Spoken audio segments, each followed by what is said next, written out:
कितना अच्छा समय हमने बिताया स्तुति आराधना में। How many of you enjoyed? आप में से कितने लोगों ने इसे एंजॉय किया है? हर It कोई? was truly amazing. You know, I could just feel the presence of God hovering in this place, like in the book of Genesis says. ये कितना अच्छा है, मैं प्रभु की उपस्थिति को यहाँ पे महसूस करता हूँ, जैसे उत्पत्ति के पुस्तक में लिखा गया था। Yeah. This morning, I woke up at 6 o'clock, ये सुबह आज मैं 6 बजे उठा and when I saw at my phone, I was like, I have to give the communion word. और मैंने मेरे फ़ोन को देखा तो उसमें मैसेज आया था कि मुझे आज प्रभु भोज का ये वचन बताना है। And I was wondering what message to bring. और मैं ये सोच रहा था कि आज कौन सा वचन मैं बोलूँ। You see, the Bible says, be ready on and off season and be always equipped with the word of God. जैसे बाइबल कहता है कि हमें हर दिन हर समय हमें रेडी रहना है, हर समय कोई भी आंधी कोई तूफान में हमें रेडी रहना है हर समय। So I was thinking, last 2-3 times I have been talking about the crucifixion and about the breaking of bread. So I thought, Lord, I'm going to give me something new today. तो मैं जो पहले 2-3 बार मैं प्रभु के क्रूस पे चढ़ाए जाने के बारे में कह रहा था, प्रभु के लहू देह के तोड़े जाने के बारे में कह रहा था, तो आज मैं ये बोल रहा था प्रभु से कि आज कुछ नया दे मुझे। You see, mostly on Good Fridays and on Easters we hear about the resurrection.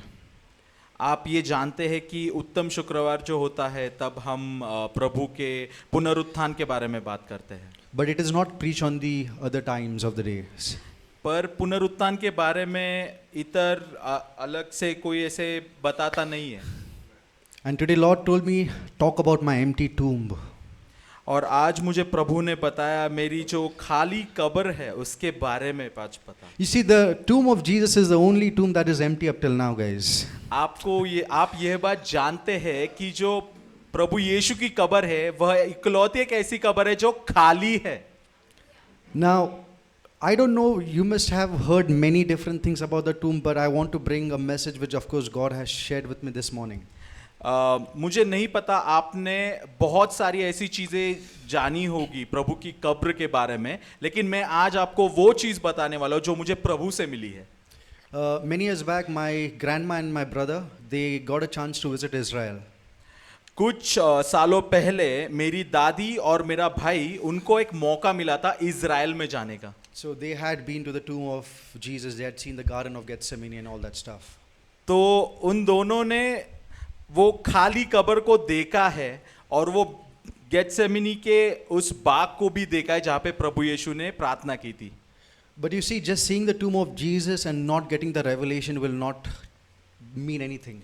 पर आपको मैं ये बताना चाहता हूँ कि वो खाली कब्र देख के आपको उसका कोई प्रकाशन नहीं मिलने वाला है। Alright, so come with me, I want you to come 2000 years again with me behind.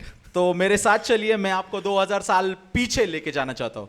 Yeah, so we see the story of resurrection and the burial in Mark, Matthew, Luke, in fact in all the 4 Gospels. तो हम प्रभु के कब्र में प्रभु को दफनाने जाने के बारे में हम लोग मरकुस, मत्ती और लूका की पुस्तक में पढ़ते हैं। And everybody have captured some moments of it. और हर किसी ने अपने अपने कुछ क्षण उसमें जमा करके रखे हैं। Yeah, but I like the best one which is in John. पर मुझे सबसे अत्यंत जो खुशी देता है, जो आनंद देता है, वो यूहन्ना की पत्री में। Let's look at John chapter 20. तो हम यूहन्ना की पत्री में जाएंगे, 20वां अध्याय, And let's read from verse 1. और हम पहले वचन से पढ़ेंगे। I might not take too long, but just give me like 10-15 minutes, guys. मैं ज़्यादा समय नहीं लूँगा, मुझे बस 10-15 मिनट दीजिए। Alright, then it says, the first day of the week cometh Mary Magdalene early, when it was yet dark, unto the sepulchre, and seeth that the stone taken away from the sepulchre. Then she turneth and cometh to Simon Peter and to the other disciples whom Jesus loved, and said unto them, They have taken away the Lord out of the sepulchre, and we know not where they have laid him. वाह। तो वचन यह कहता है, पहले वचन से हम पढ़ेंगे। सप्ताह के पहले दिन मरियम मगदलिनी भोर को अंधेरा रहते ही कब्र पर आई और पत्थर को कब्र से हटा हुआ देखा। तब वह दौड़ी और शिमोन पतरस और उस दूसरे चेले के पास जिससे यीशु प्रेम रखता था आकर कहा, वे प्रभु को कब्र में से निकाल ले गए हैं और हम नहीं जानते कि उसे कहाँ रख दिया है। And then it says, Peter therefore went forth and the other disciples and came to the sepulchre. और वचन तीसरा यह कहता है, तब पतरस और वह दूसरा चेला निकलकर कब्र की ओर चले।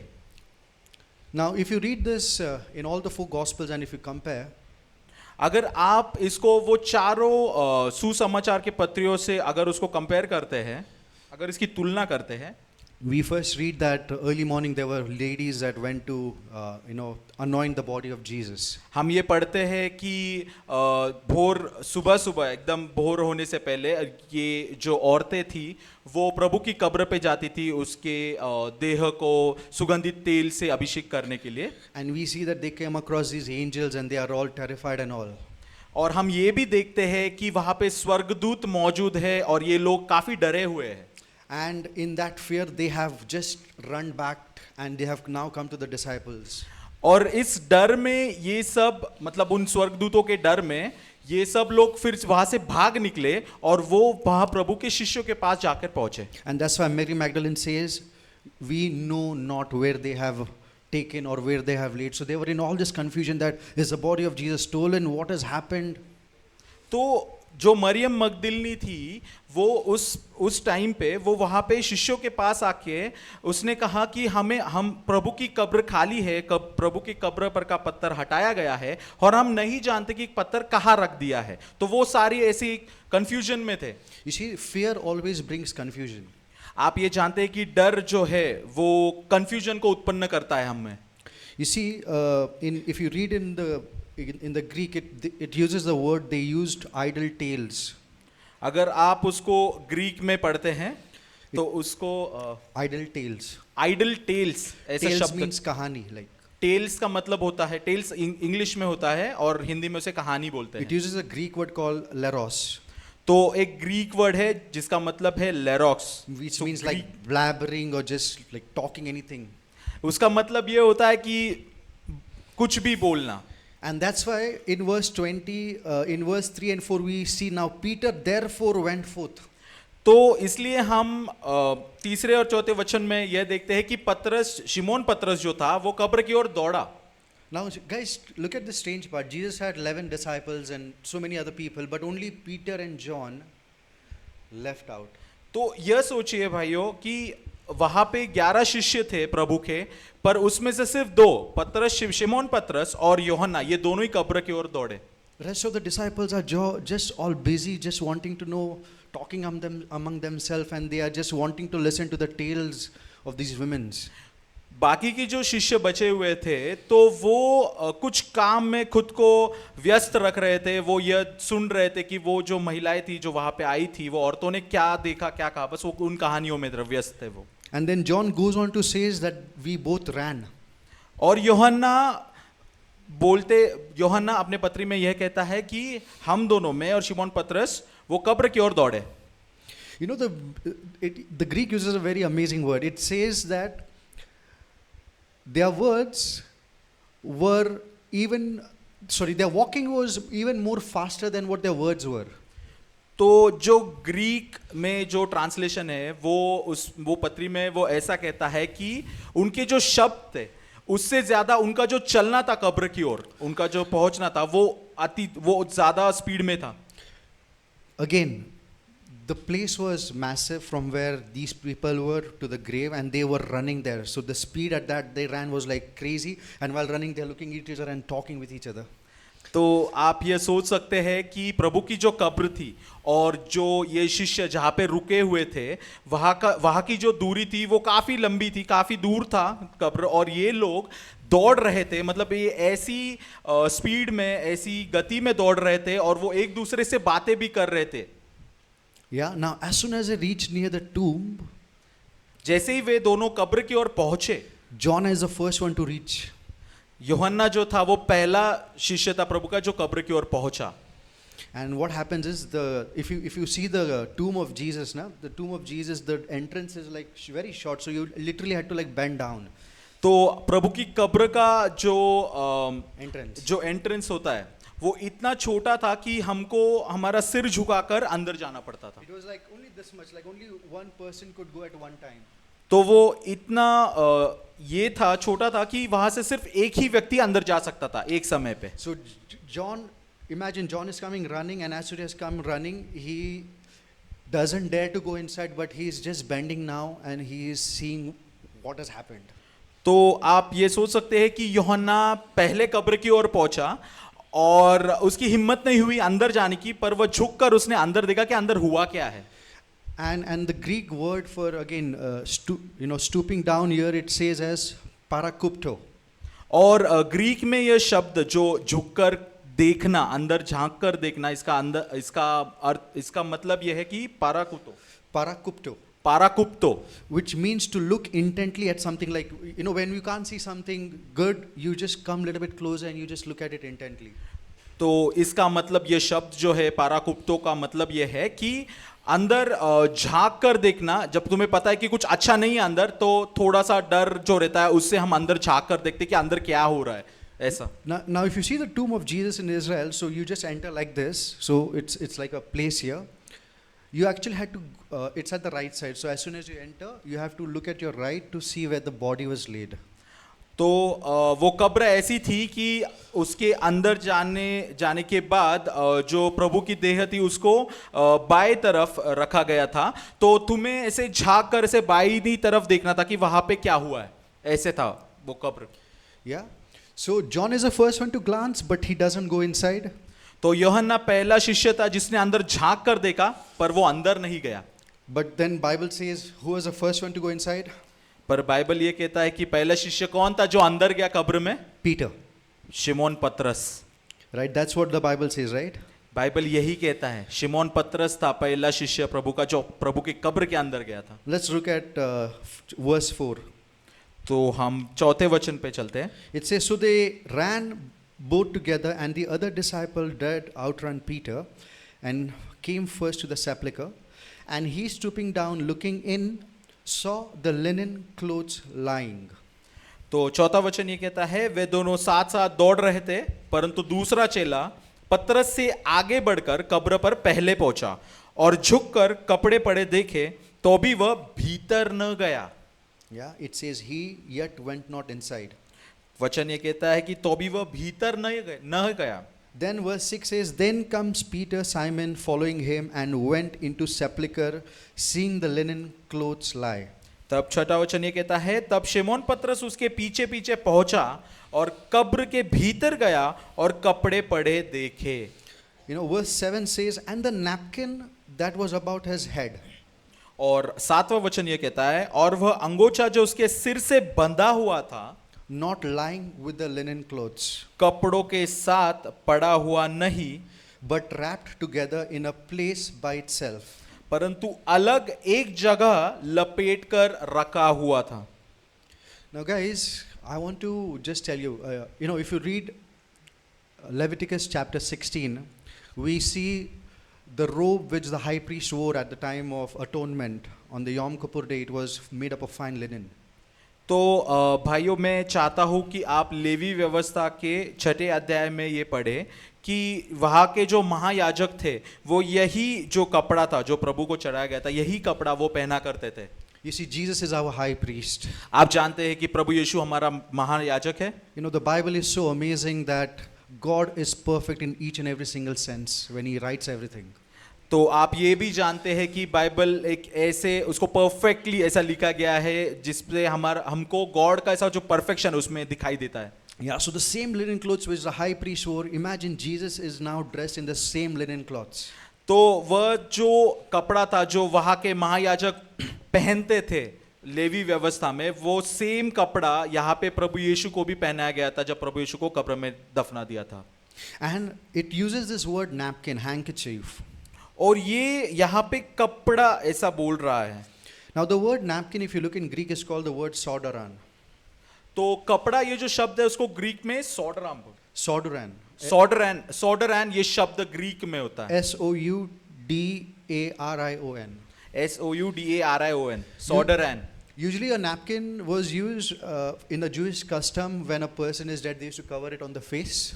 तो ये जो कपड़ा होता था वो उनकी एक रीति थी, यहूदियों की एक रीति थी कि जो भी गुजर जाता था तो उसके सिर को उस कपड़े से ढकते थे। At the same time, it was also used by high lords while they are dining, they used to wipe their face or their sweat. तो वैसे ही जो महायाजक थे, जो वही वैसा ही कपड़ा जैसे जब वो खाना खाने बैठते थे उनकी मेज पे पड़ा हुआ रहता था, वो अपना मुंह साफ करने के लिए, हाथ साफ करने के लिए उसका इस्तेमाल करते थे। Okay. Now, as soon as John is seeing, he's seeing these clothes folded by itself. तो यूहन्ना क्या देखता है कब्र में कि ये जो कपड़े हैं तो वो लिपट कर रखे गए थे। Now, when Peter is going inside, Bible says, तब बाइबल ये कहता है जब शिमोन पतरस कब्र के भीतर पहुंचा, he's seeing the linen cloths folded by itself. उसने उन कपड़ों को लिपट कर रखे हुए देखा था कब्र में। You see the word seeth, हम लोग को लगता है इंग्लिश में see means just like normal see. आपको देखने का मतलब हम लोग ऐसे सोचते हैं कि सिर्फ देखना, देखा। You see English, I would say when you read Bible in English, it will just give us little bit understanding. आप अगर बाइबल को इंग्लिश में पढ़ते हैं तो वो आपको एक थोड़ी सी एक समझ देगी। You have to read Bible in the Holy Ghost. आप अपने को बाइबल को पवित्र आत्मा से पढ़ना है। I like this quote by Smith Wigglesworth. He says, many people read Bible in Hebrew, some read in Greek, but I read it in the Holy Ghost. तो एक बहुत बड़ा प्रचारक है Smith Wigglesworth. स्मिथ विगलस्वर्थ, ये कहते हैं कि काफी लोग बाइबल को यहूदी में पढ़ते हैं, ग्रीक भाषा में पढ़ते हैं, अपनी भाषा में पढ़ते हैं, पर मुझे बाइबल पढ़ना पवित्र आत्मा से अच्छा लगता है। You see, the word see in Greek means a word called theomai. तो जो शब्द है देखना, उसको ग्रीक में थियोमाई ये शब्द कहते हैं ग्रीक में, And that comes from an English word called theater. और ये शब्द जो है वो इंग्लिश शब्द थिएटर उसमें से उत्पन्न हुआ है। How many of y'all have been to a theater at least once in your life? आप में से कितने ऐसे लोग हैं जो थिएटर में जा चुके We हैं? all. सब जा चुके हैं। Now, when we go theater, the movie is 2 hours, 3 hours, and we look intently at every single action. क्या हुआ है? What has happened? What has not happened? तो हम जब उस चित्र को देखते हैं थिएटर में, तो हम लोग हर एक चीज को बारकाई से देखते हैं, क्या हुआ क्या नहीं हुआ। The same thing Peter did when he went inside. उसी तरह से, ठीक उसी तरह से शिमोन पतरस ने भी उस कब्र में किया। When he went inside, he was in complete shock, looking like a CID, like investigation. What has happened? Like ये कपड़ा इधर था, इधर कैसे आया? This napkin.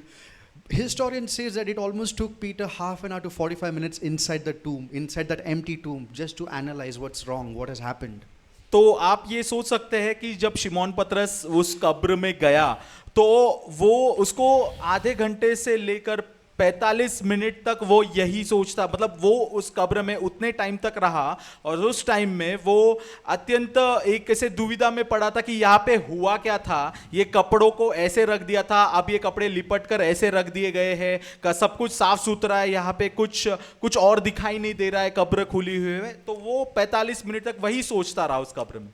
And we see that the clothes were wrapped by itself.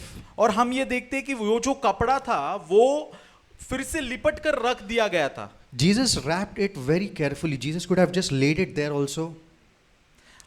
तो प्रभु यीशु जो थे उन्होंने उस कपड़े को एकदम बारकाई से उसको लिपट कर वहां पे रख दिया था। प्रभु यीशु उसको ऐसे ही छोड़ के निकल You see, सकते थे। everything that the Bible talks has a big revelation and a mystery in it. तो आप ये जानते हो कि बाइबल जो भी हमसे बात करता है उसमें बहुत काफी बड़ा ऐसा प्रकाशन होता है।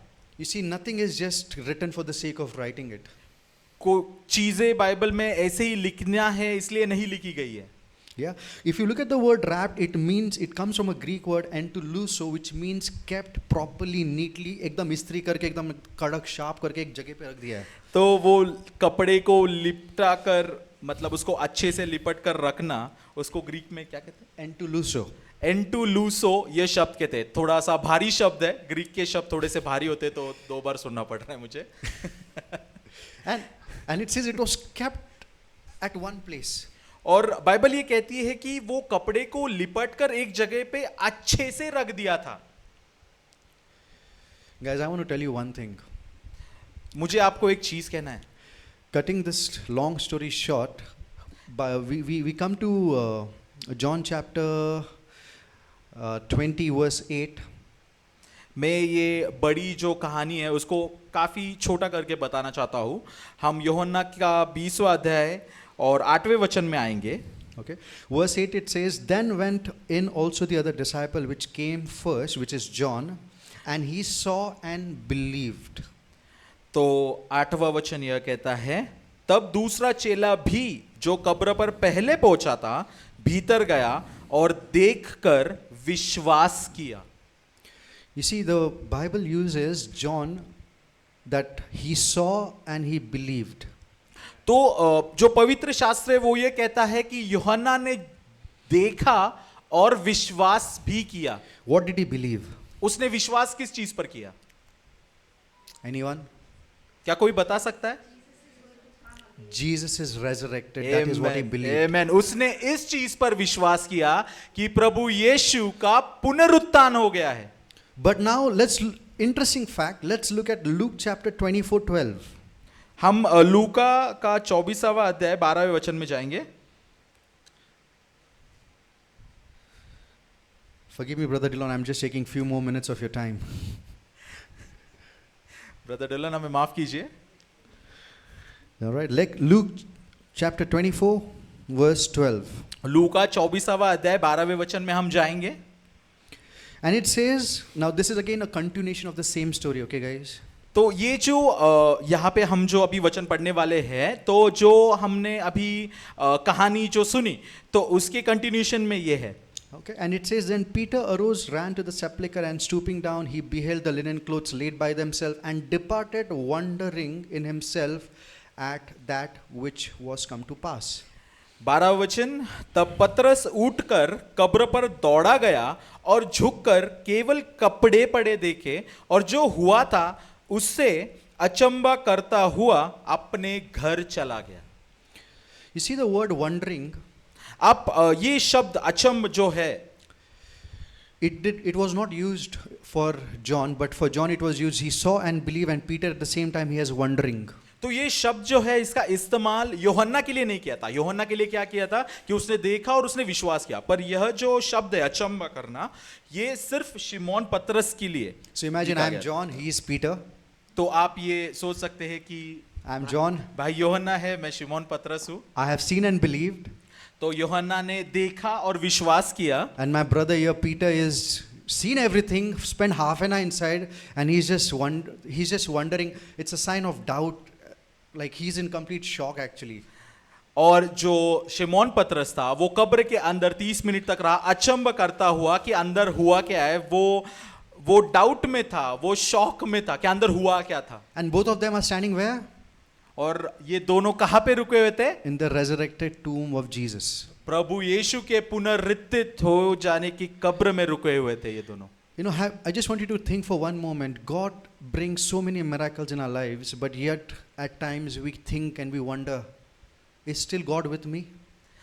मैं चाहता हूं आप ये चीज सोचे कि प्रभु ने अपने जीवन में काफी सारे चिन्ह चमत्कार किए हैं, लेकिन फिर भी हम ये सोचते हैं कि क्या प्रभु आप हमारे साथ हो? Still we sometimes think like Peter, how is that possible? We are in shock even after God has done miracles after miracles, things after things in our lives. हम कभी कभी शिमोन पतरस की तरह वैसे अचंभ होते हैं कि प्रभु आपने फिर, जबकि प्रभु ने इतने सारे चिन्ह चमत्कार हमारे जीवन में किए, फिर भी हम अचंभ होके देखते प्रभु ये सत्य है क्या? हम लोग फिर भी अचंभ करते, ये कैसे हो सकता है? Okay, coming back to the John chapter 20 now. हम फिर से यूहन्ना 20वें अध्याय पे आएंगे। Okay, now what has happened is both John and Peter have gone. तो इसमें अभी कहानी में ऐसा है कि यूहन्ना और पतरस दोनों कब्र में से चले गए हैं।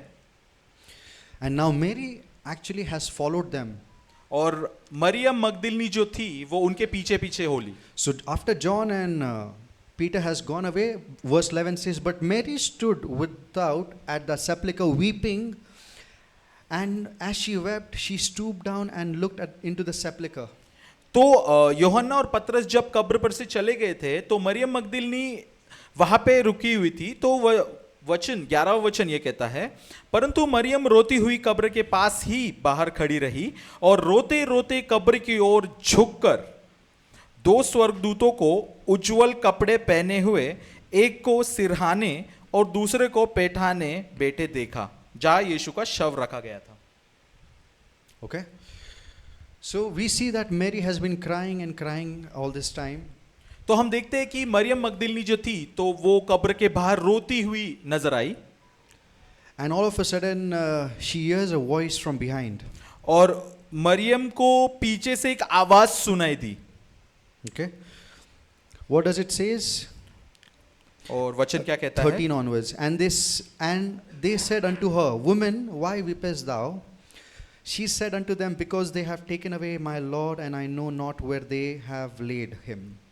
13वां वचन ये कहता है, उन्होंने उससे कहा, हे नारी, तू क्यों रोती है? उसने उनसे कहा, वे मेरे प्रभु को उठा ले गए और मैं नहीं जानती कि उसे कहाँ रखा है। And when she had said, she turned herself back and saw Jesus standing and knew not it was Jesus. यह कहकर वह पीछे मुड़ी और यीशु को खड़े देखा, पर न पहचाना कि यह यीशु है। And now look at this interesting part, guys. Jesus said unto her, Woman, why weepest thou? Whom seekest thou? और अभी मैं चाहता हूं आप इस पे ध्यान दे। यीशु ने उससे कहा, 15वां वचन, यीशु ने उससे कहा, हे नारी, तू क्यों रोती है? किसको ढूंढती है? And she, supposing him to be gardener, said unto him, Sir, if thou have borne him, tell me where thou have laid him, and I will take him away. उसने माली समझकर उससे कहा, हे महाराज, यदि तूने उसे उठा लिया है तो मुझे बता कि उसे कहाँ रखा है और मैं उसे ले जाऊंगी। You know what? The very first sentence Jesus says now is, Mary. आपको ये पता है कि सबसे पहला शब्द जो यीशु ने मरियम के लिए कहा वो ये था कि हे नारी। Okay, now you imagine Mary has seen Jesus all this time. तो आप ये जानते हैं कि मरियम मगदलिनी जो थी उसने उसका पूर्ण समय यीशु को देखा था। She has also seen the voice and she has heard the voice of Jesus as well. उसने प्रभु की आवाज सुनी भी थी और वो उस आवाज को पहचानती भी थी। But when Jesus said, Mary, पर जब प्रभु यीशु ने उसे आवाज दी Maryam, immediately verse 16 says, she turned herself and said to him, Rabboni, which is master. तो 16वां वचन ये कहता है कि यीशु ने जब उससे कहा मरियम, उसने पीछे मुड़कर उससे इब्रानी में कहा रबूनी, अर्थात हे गुरु। You see, Bible says, Jesus says, my sheep hear my voice. Yes. तो आप ये जानते कि पवित्र शास्त्र ये कहता है, प्रभु यीशु कहते हैं कि मेरी भेड़ें मेरी आवाज सुनती है। As soon as Mary heard those lovely, wonderful voice of Jesus calling out her name, Mary, जैसे ही मरियम मगदिल ने वो सुंदर सा आवाज प्रभु का जो सुना, जिसने कहा हे मेरी, हे Maryam, she recognized it was his master, it was Jesus Christ. उसने तुरंत उस आवाज को पहचान लिया कि वह उसका मास्टर था, उसका गुरु था। Now coming back to the cloth, there is a mystery, guys, I want to share with you, and that is the last one. हम फिर से उस कपड़े की ओर आते हैं, उसमें कुछ प्रकाश है जो मुझे आपको बताना है। The clothes were folded all by itself. तो आप ये जानते हैं कि कपड़े को लिपट कर रख दिया गया था। And if you read Mark, Matthew, Luke, you will also see that when Mary went inside the tomb, she saw two angels sitting. तो आप मरकुस, मत्ती, यूहन्ना के सुसमाचार पत्रियों में देखते हैं कि जैसे मरियम अंदर गई तो उसने दो स्वर्गदूतों को देखा था। One sitting at one end and the other sitting at the other end. तो दोनों सिरे पे एक सिर के जगह पे एक स्वर्गदूत बैठा था और एक पैर की जगह पे एक स्वर्गदूत बैठा था। ऐसे दो स्वर्गदूत थे। And the linen cloth was kept there. और वो जो कपड़ा था वो वहां पे ही रखा हुआ था। The linen cloth was wrapped in Jesus' body, which was soaked in all his blood. तो वो जो कपड़ा था उसको प्रभु की देह को ढकने के लिए उसका इस्तेमाल किया था, और उस कपड़े पे प्रभु का लहू लगा हुआ था। 2 angels, 1 cloth with the blood. What does it remind you of? 2 स्वर्गदूत और एक कपड़ा जो लहू में पूरा समेटा हुआ है, आपको किसी चीज को दर्शाता है, कुछ आपको स्मरण दिलाता है? Anyone? The Ark of the Covenant. Yes. Amen. तो वाचा के संदूक को वह दर्शाता है। 2 स्वर्गदूत, एक ये कोने पे, एक दूसरे कोने पे, और बीच में लहू। The blood of Jesus was the cloth which had the entire blood soaked in himself was lying there in the middle of that tomb. वो कपड़ा जो था वो प्रभु के लहू से भरा हुआ था, और वो वहां बीच में लिपट कर उसे रखा गया था। Now, not only that, there were 2 cloths. One we see is linen cloth, and one is the handkerchief. तो वहां पे 2 कपड़े थे, एक जिससे प्रभु की देह को लिपटा दिया था, और एक ऐसा साधारण कपड़ा था। ऐसे 2 कपड़े थे वहां पे। Usually, these both are together. वो कैसे होता है कि ये दोनों जो कपड़े हैं उनको साथ में रख दिया जाता था, But Jesus had separated them. पर प्रभु यीशु ने उनको अलग कर दिया। I don't know whether you all know this or not, but as per Jewish customs, a handkerchief is used, like I said, when a master is eating food. And what happens is, after a master is done eating food, if he keeps the handkerchief the way it is, the servant will come and wipe and clean all his table. तो यहूदी रीति के हिसाब से, यहूदी रिवाज ऐसा था कि जो साधारण वाला जो कपड़ा था तो उसको जो याजक थे तो वो उनके मेज पे रख दिया जाता था, और याजक क्या करते थे, जब वो खाना खाकर जब उठते थे तो उस कपड़े से अपना मुंह पोंछते थे, हाथ पोंछते थे, और उस कपड़े को वैसे ही वहां पे छोड़ के निकल दिए जाते थे। अब उसको वैसे ही छोड़ने का अर्थ ये था कि इसका मतलब उनका खाना खा के हो गया है, तब वो उनका जो नौकर हुआ करता था वो उससे सारा साफ, पूरी मेज को साफ किया करता था। And this was followed right from a very small, like no matter how small you are, and right up till the very high level as well. तो ये जो रिवाज था उनका, तो वो छोटे से छोटों को लेकर बड़ों से बड़ों तक बस उनमें वो हुआ करता था। But now here we see the handkerchief also was folded and kept in its place. और अब हम ये देखते हैं कि प्रभु की कब्र में जो साधारण कपड़ा जो था उसको भी लिपट कर रख दिया गया था। Now when a handkerchief is folded and kept in its place, it is a sign to the servant, do not touch the table, I am coming back. Amen. तो उस साधारण कपड़े का वहां पे लिपट कर रखे जाने का मतलब ये था कि उससे वहां पे कुछ हाथ ना लगाओ, क्योंकि मैं शीघ्र ही वापस आने वाला हूं। You see, Jesus is coming for us, guys. आप देखते हो कि प्रभु यीशु हमारे लिए वापस आने वाला है। You see, we have to just preach the 2 things, which is one about the cross, which is the blood of Jesus, and the second is get yourself ready for his coming. हमें 2 चीजों का बस ध्यान देना है। पहली चीज ये कि प्रभु यीशु का रक्त जो उस कपड़े में जो लिपट कर रखा हुआ था, और दूसरा प्रभु यीशु पर क्या था दूसरा? The second handkerchief, which is about the handkerchief. First is about the cross, and second is about his coming. Yes. तो हमें पहला ये था कि प्रभु के जो क्रूस पे चढ़ाए जाने पर उस पे ध्यान देना था, और दूसरा ये कि हमें तैयार होना था प्रभु के पुनरागमन के लिए। By keeping the cloth folded, Jesus is telling to each one of us that this grave of mine is not going to be untouched. I'm coming back.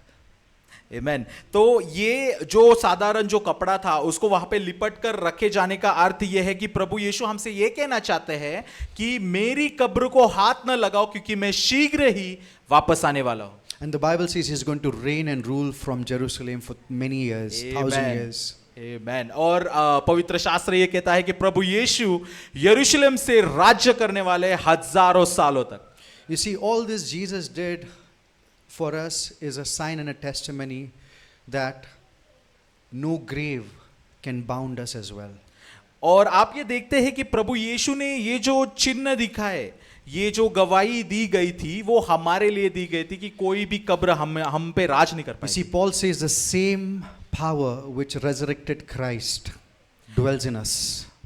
प्रेरित पौलुस ये कहता है कि ये वही पवित्र आत्मा है जिसने प्रभु यीशु को मरे हुओं में से जिलाया, वो हम में वास करता है। We are more than conquerors. The blood of Jesus flows in our veins, and I just can't tell you how much greater we are. मैं आपको बता नहीं सकता कि प्रभु यीशु का जो लहू हम में बहता है उसके वजह से हम लोग कितने विजयी हो गए, मैं आपको बता नहीं सकता। ये कितनी बड़ी बात है।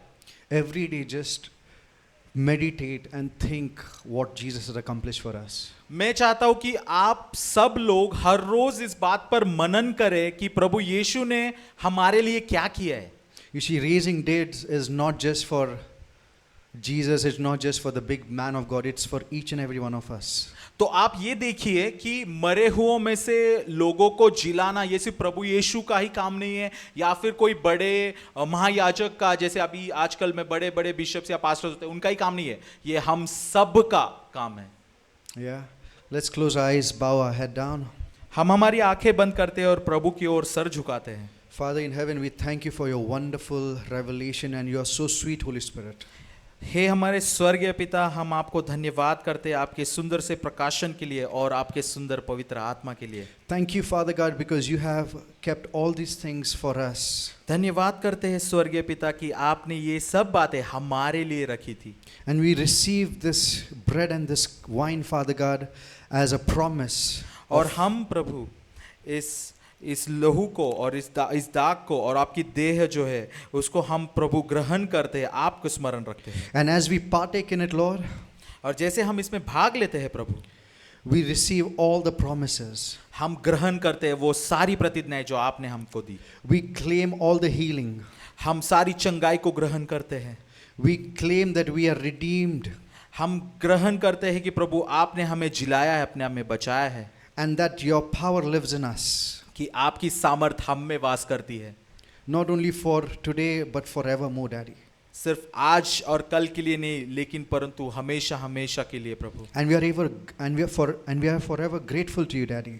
और हम प्रभु आपके हमेशा प्रभु हम आपको ऊपर उठाते हैं प्रभु हमेशा के लिए। Thank you, Father, Jesus and Holy Spirit, for planning out redemption for us. धन्यवाद करते हैं पिता, प्रभु यीशु मसीह और पवित्र आत्मा हम में काम करने के लिए। In the name of Jesus, we thank you and we receive it. प्रभु यीशु के नाम से हम आपको धन्यवाद देते हैं और इसे ग्रहण करते हैं पिता। Amen. Amen. Let's partake, guys. हम भाग लेंगे।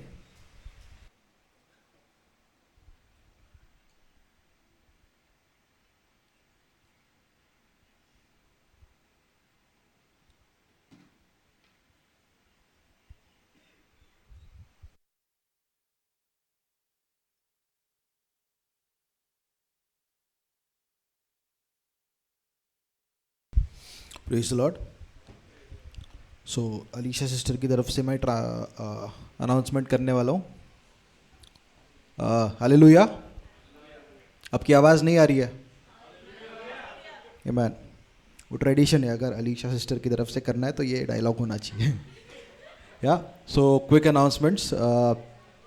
लेडीज़ मीटिंग हो रही है हमारी फर्स्ट को मेरे घर पे। तो मम्मी से, मुझसे या जितने भी लोग हैं यहाँ से, उनसे एड्रेस आप पूछ सकते हो। सिर्फ लेडीज़ के लिए है ये मीटिंग। सेकंड है हमारा यूट्यूब चैनल है, तो अगर यहाँ से कोई सब्सक्राइबर नहीं है तो आप लोग पाप में जी रहे हो। तो रिपेंट करो और सब्सक्राइब करो। ये वचन जो है इसका वीडियो हम लोग हर हफ्ते वहाँ पे डालते हैं, तो वहाँ पर भी और लोग देखकर उससे आशीषित होते हैं। तो इसको आप बार बार देख सकते हो ना। वचन कहता है कि वचन सुनने के द्वारा और सुनने के द्वारा विश्वास आता है। तो ये जो हम यहाँ पर सुन रहे हैं इसको आप बार बार जाके हफ्ते में सुनकर उसके नोट्स बनाकर उस पर मनन कर सकते हो। वहीं पे हमने प्लेलिस्ट भी बनाई है अलग अलग। तो अगर कोई नया है मसीह में या किसी को जानना है मसीह को और बेहतर तरीके से, तो प्लेलिस्ट है जिसमें बहुत सारे हमारे डिसाइपलशिप के बेसिक्स से सारे टीचिंग्स हमने लेकर उसको कंपाइल किए। आई थिंक 80 से 90 वीडियोस है, उसका एक प्लेलिस्ट है, उसको आप देख सकते हो। इंग्लिश में भी है, हिंदी में भी है। और थर्ड पॉइंट भूल गया मैं। हाँ, सेल मीटिंग्स होती है हमारी। तो अगर आप सेल मीटिंग्स अपने घर में इसको खोलना चाहते हो या आपके एरिया में आप जाकर लोगों को मसीह के बारे में बता रहे हो और वो लोग चाह रहे हैं कि कोई आकर उनसे बात करे, प्रार्थना करे, तो आप हमको बता सकते हो। हम भी आपके साथ आएंगे, आपको तैयार करेंगे कि कैसे आप उस सेल मीटिंग को लेकर और आगे बढ़ पाओ। चौथा है KBS, जो कि ऑनलाइन होता है, होता है, ठीक है। तो KBS है हमारा KHM का एक बड़ा पार्ट छोटे छोटे लोगों के साथ। इसमें प्रभु के वचन में छोटे छोटे बच्चों को हम सिखा रहे हैं। इसके ज़्यादा डिटेल्स मेरे को नहीं पता है, बट जानना है तो अलीशा सिस्टर को आप रीच आउट कर सकते हो। Thank you. तो आज का वचन बांटने के लिए ब्रदर डलॉन हमारे साथ आने वाले हैं। फर्स्ट सेशन सैम ने ले लिया, सेकंड सेशन के लिए डलॉन ब्रदर आएंगे अमीश ब्रदर के साथ ट्रांसलेशन करने के लिए। Thank you.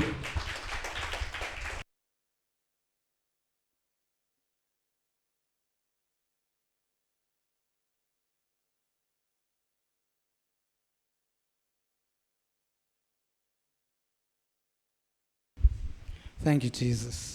Hallelujah. Sharabashantalabara.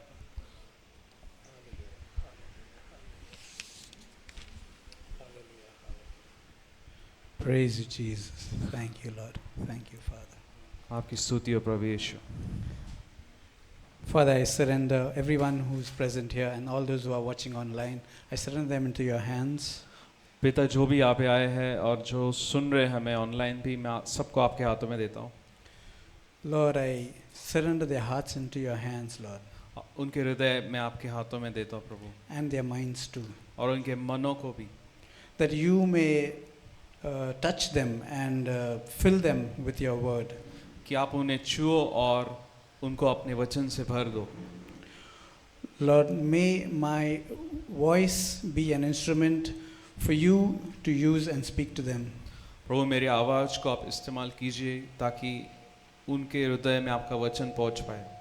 Because your word is always achieves what it desires to set out to do.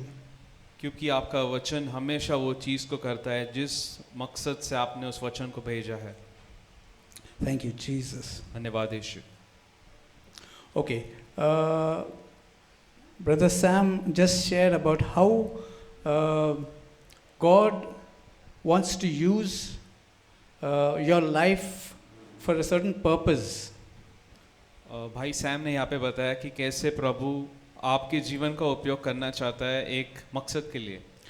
Firstly, to proclaim about his crucifixion, कि पहले तो उसके क्रूस पे चढ़ाए जाने के लिए, and then also about spreading the message about his death and resurrection, and that he is going to come again. और उस संदेश के लिए भी कि यीशु जी उठा है और वापस जल्दी आने वाला है। Now, if Jesus is coming again, अब यीशु अगर जल्दी आने वाला है, he is going to do something, तो आने के बाद वो कुछ चीज़ें करने वाला है, and that is what we need to be ready about. और उन्हीं चीज़ों के लिए हमें तैयार रहना है। So, we need to make sure that we are ready. तो हमें इस बात का ख्याल रखना है कि हम तैयार हैं। So, what I want to do today is I just want to make you aware. तो आज मैं आपको एक चीज़ करने वाला हूँ कि आपको कुछ बातों के बारे में बताने वाला हूँ। You already know these things, but just putting them together ये starts बात- making sense. ये बातें शायद आपको पता होगी, लेकिन इन बातों को जब हम एक साथ लाते हैं तो इनका असली मतलब समझ में आता है। And with that, you begin to understand where you are fitting in God's plan. और जब ये बातें हमें समझ में आती है तो हमें पता चलता है कि प्रभु की जो योजना है उसमें हम कहाँ पे आते हैं। So we all know that God wants to use us and do something with our lives. हम सभी चाहते हैं कि प्रभु हमें इस्तेमाल करे और हमारे जीवन के साथ कुछ अच्छा करे। But what is the journey that you have been through so far, and which part of the journey you are in at this point of time? लेकिन हमें ये समझना ज़रूरी है कि हम किस एक सफ़र में हैं और अब हम जहाँ पे हैं वहाँ पे क्या चल रहा है। So let's start from the very beginning. We know that God created the whole universe. तो हम शुरुआत से बात करेंगे कि प्रभु ने जब पूरी सृष्टि का निर्माण किया था। But who is God who created all this? लेकिन कौन है ये परमेश्वर जिसने पूरी सृष्टि का निर्माण किया? John chapter 4 verse 24 says God is a spirit. यूहन्ना का 4 अध्याय 20 वचन कहता है कि प्रभु जो है वो आत्मा है। And it is the spirit who God is that made everything possible and created everything. और प्रभु का जो आत्मा है उसी ने ये सारी चीज़ें बनाई और ये सारी चीज़ें हम देख पा रहे हैं आज. And in John chapter 1 verse 1 it says, we'll just read that. हम जाएंगे यूहन्ना का पहला अध्याय पहला वचन. In the beginning was the Word, आदि में वचन था and the Word was with God, और वचन परमेश्वर के साथ था and the Word was God. और वचन परमेश्वर था. So, remember I said that God is a spirit, और मैंने कहा है कि परमेश्वर आत्मा है. but this verse also says that the Word was God. और लेकिन ये वचन कहते हैं कि परमेश्वर वचन परमेश्वर था. So it's important to understand that God is a spirit and the Word is God. तो ये बात हमें समझना बहुत ज़रूरी है कि परमेश्वर आत्मा है और वचन परमेश्वर है. Not every word is God, हर एक शब्द परमेश्वर नहीं है, but what comes from God, what word comes from God, that is God. लेकिन जो भी वचन परमेश्वर से आता है वो परमेश्वर ही है. Verse 2 says, He was in the beginning with God. दूसरा वचन कहता है कि आदि में परमेश्वर के साथ था, वचन परमेश्वर के साथ था. All things were made through Him, and without Him nothing was made that was made. सब कुछ उसी के द्वारा उत्पन्न हुआ और जो कुछ उत्पन्न हुआ उसमें से कोई भी वस्तु उसके बिना उत्पन्न नहीं हुई. So everything was created by the Word, तो हर एक बात वचन के द्वारा बनाई गई थी. and that is why it's very important for us to know the Word. इसीलिए हमें वचन जानना बहुत ज़रूरी है. We'll go to Isaiah chapter 55 verse 11. हम जाएंगे यशाया नबी की पुस्तक 55वां अध्याय 11 वचन, which says, So shall my word be that goes forth from my mouth. It shall not return to me void, but it shall accomplish what I please, and it shall prosper in the thing which I sent it. ये वचन कहता है, उसी प्रकार से मेरा वचन भी होगा जो मेरे मुख से निकलता है, वह व्यर्थ ठहर कर मेरे पास न लौटेगा, परंतु जो मेरी इच्छा है उसे वह पूरा करेगा, और जिस काम के लिए मैंने उसको भेजा है उसे वह सफल करेगा. I will be mentioning a lot of Bible verses, मैं बहुत सारे बाइबल के वचन बताने वाला हूँ, but I want you to make the connection between all these verses. लेकिन इन सारे वचनों के बीच में जो संबंध है वो आपको जोड़ना है. Okay, so if you want to make a note of these verses, please do that. तो अगर आपको ये वचन लिख के लेने हैं तो आप लिख सकते हो. Okay, so Isaiah 55 verse 11 says that God's word will not just come out of His mouth. It is set forth to do something, and it will achieve it, it will accomplish it, and it will not return void. 11 वचन कहता है कि परमेश्वर के मुख से निकलने वाला वचन ऐसे ही नहीं आता है, वो आता है कुछ कार्य करने के लिए, और उस कार्य को करने के लिए परमेश्वर ने उसे भेजा है, वो कार्य करके वो वापस आता है. Now we'll go back to John chapter 1. हम वापस जाएंगे यूहन्ना पहला अध्याय, And we'll read verse 14. और हम 14 वचन पढ़ेंगे. And the word became flesh and dwelt among us. और वचन देहधारी हुआ और अनुग्रह और सच्चाई से परिपूर्ण होकर हमारे बीच में डेरा किया. Okay, so that word which came from God became flesh. और यही वचन जो परमेश्वर से आया था वो देहधारी बन के आया. Okay, it's one thing for us to read the Old Testament and learn about God. अब ये अलग बात है कि हम पुराना नियम पढ़ के परमेश्वर के बारे में सीखे. So through that we can get knowledge about God. अगर हम वो करते हैं तो हमें परमेश्वर के बारे में पता चलता है. But it's a totally different level when the word itself becomes flesh and we get to see, or we get to hear about what people have seen and understood about God. और ये एक बहुत अलग बात है जब परमेश्वर का वचन देहधारी बन के शरीर धारण करके आया, और उससे जिन लोगों ने देखा वो देखने के बाद उसके साथ रहने के बाद जो उन्हें पता चला वो उससे सीखना, वो होता है परमेश्वर को जानना. In the Old Testament, some people got to hear the voice of God. पुराने नियम में परमेश्वर की आवाज़ सुनने का मौका कुछ लोगों को मिला, But no one got to see God really.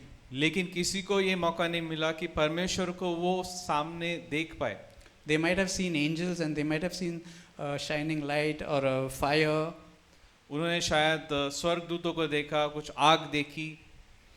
But in the New Testament, Jesus became flesh. The Like- Word became flesh. God was present in physical form. लेकिन नए नियम में ऐसा हुआ कि यीशु देहधारी बना, उसने शरीर धारण करके परमेश्वर हमारे बीच रहा. People got to see God. तब जाके लोगों को परमेश्वर को देखने का मौका मिला. So it was a beautiful moment where God was manifest in the flesh and was revealed to people. तो ये एक बहुत ही सुंदर क्षण था जब परमेश्वर देह में, शरीर में प्रकट हुए और लोगों को उन्हें देखने का मौका मिला. If I ask over here right now, how many of you want to see Jesus in the flesh? अगर मैं यहाँ पे पूछूं आप लोगों से कि कितने लोग ऐसे हैं जिनको यीशु को शरीर में देखना है, I think everyone will put their hands up. सभी लोग शायद अपना हाथ ऊपर उठाएंगे. Because it was a really beautiful moment when God came in the form of flesh and started dwelling among us. क्योंकि ये बहुत सुंदर क्षण था जब परमेश्वर ने देह धारण करके, शरीर धारण करके हमारे बीच रहने को वो आए. That's exactly what John 1:14 says, that the word became flesh. यही यूहन्ना कह रहा है 14वें वचन में कि वचन देहधारी हुआ. And it also says, the same verse also says, and we beheld his glory, the glory as of the only begotten of the Father, full of grace and truth. और यही उसके बारे में यूहन्ना ने गवाही दी कि हमने उसकी महिमा देखी जैसे कि पिता के इकलौते की महिमा. This was a glory that was never revealed before. This was being revealed for the first time in the form of Jesus' own body. ये एक ऐसी महिमा है जिसे पहले किसी ने नहीं देखा था, ये कभी प्रकट ही नहीं हुई थी. And now that people witnessed, and John was bearing witness to Jesus coming in the flesh. और अब यूहन्ना गवाही दे रहा है कि मैंने इस महिमा को प्रकट होते हुए देखा जब यीशु शरीर में आए. Okay, so it's important to understand that this was a very important time. तो हमें ये समझना बहुत ज़रूरी है कि ये बहुत ही महत्वपूर्ण समय था. Because a lot of people had heard about God and a lot of people had some idea about God, but now people were getting to hear God and getting to see God at the same time. क्योंकि इस समय तक बहुत सारे लोग परमेश्वर पे विश्वास कर रहे थे, उनके बारे में उन्होंने सुना था, किसी ने परमेश्वर को देखा नहीं था, लेकिन अब परमेश्वर आए हैं, उनकी आवाज़ लोग सुन पा रहे, उनको अपनी आंखों से देख पा रहे थे. And what did Jesus speak about? और तब यीशु ने कौन सी बातें बताई? We'll go to 1 Corinthians chapter 4. तो हम जाएंगे पहला कोरिन्थियों का 4था अध्याय And verse 20. वचन 20. It says, for the kingdom of God is not in word, but in power. ये वचन कहता है क्योंकि परमेश्वर का राज्य बातों में नहीं परंतु सामर्थ्य में है. So Jesus was talking about his kingdom, तो यीशु अपने राज्य के बारे में बात कर रहे थे. and this verse says that the kingdom of God is not just in word, और ये वचन कह रहे हैं कि परमेश्वर का राज्य सिर्फ बातों में नहीं है but in power. परंतु सामर्थ्य में है. And people got to see the power. और लोगों को यही सामर्थ्य देखने का मौका मिला. So Jesus was healing people, कि यीशु लोगों को चंगा कर रहे थे. and you don't need to explain somebody that this is God doing something, because they are seeing miracles happening. और किसी को ये बताने की जरूरत नहीं थी कि ये परमेश्वर कर रहे हैं क्योंकि ये सामर्थ वो लोग देख पा रहे थे. Blind were being able to see. कि जो अंधे थे वो देख पा रहे थे. Those who were lame, they were able to walk. जो अपाहिज थे वो ठीक हो गए थे. And those who were dead were being raised to life. और जो लोग मरे हुए थे वो वापस जीवित किए जा रहे थे. Other than God, no one can do this. परमेश्वर को छोड़ कोई भी ये काम नहीं कर सकता. So God was being revealed, not only in terms of words, but also in terms of power. तो हम यहाँ पे देख सकते हैं कि परमेश्वर प्रकट किए जा रहे थे सिर्फ शब्दों में नहीं लेकिन सामर्थ के साथ, चमत्कारों के साथ. But I want to just take a pause over here, and I want you to reflect, even if you were at that time when Jesus was there, to just reflect on this thing that what is the state of mankind at that time? हम यहाँ पे थोड़ा देर रुक के इस बात पे मैं चाहता हूँ कि आप लोग सोचें कि उस समय लोगों की मानसिकता क्या थी, लोग क्या सोचा करते थे। It's like this. We can see the power of God, कि वो हम परमेश्वर का सामर्थ्य देख पा रहे हैं, but what do we understand about ourselves when we are seeing God in front of us?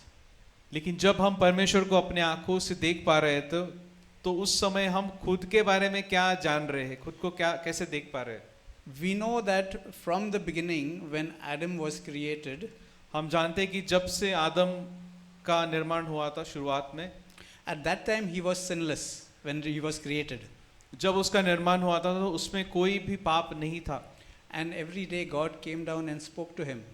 और हर दिन परमेश्वर उसके पास आके उससे बात करते थे। So he could see God तो वो परमेश्वर को देख पा रहा था and he could hear God. और वो परमेश्वर को सुन पा रहा था। But this moment didn't last forever.